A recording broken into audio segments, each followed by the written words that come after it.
கத்திரிக்காய் அவியல் எப்படி செய்கிறதுன்னு சொல்லி பார்க்கலாம். ஒரு 10 மினிட்ஸில் செய்யக்கூடிய ஈஸியான ஒரு டிஷ்ஷு. அதை வச்சு வானிலையே ஹீட் பண்ணிக்கணும். அளவுக்கு எண்ணெய் ஊற்றிக்கலாம்.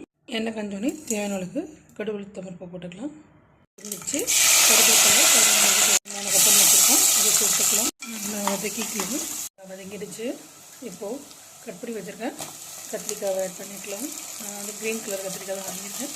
உங்களுக்கு எது பிடிக்குமோ வாங்கிடுவாங்க. பட் இது வந்து ரொம்ப டேஸ்டியாக சூப்பராக இருக்கும். ட்ரை பண்ணி பாருங்கள்.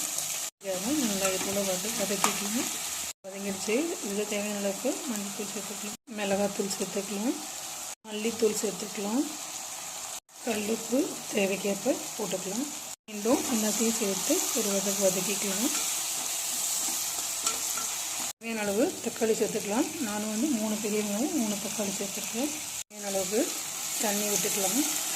ஒரு 5 மினிட்ஸ் நல்லா தண்ணியோடு சேர்ந்து இந்த காய் நல்லா கொதிச்சு செஞ்சோன்னு தேங்காய் திருவி அடுப்பு ஆஃப் பண்ணிடலாம். ஆல்மோஸ்ட் எல்லாமே கம்ப்ளீட்டாக ரெடி ஆகிடுச்சு. பாருங்கள், சூப்பராக வந்திருக்கு.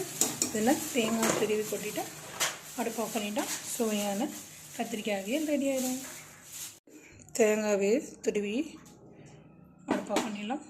கூட ரைஸ் கூட இந்த அவியலை வச்சு சாப்பிட்டு பாருங்கள். சும்மா நல்ல டேஸ்ட்டு.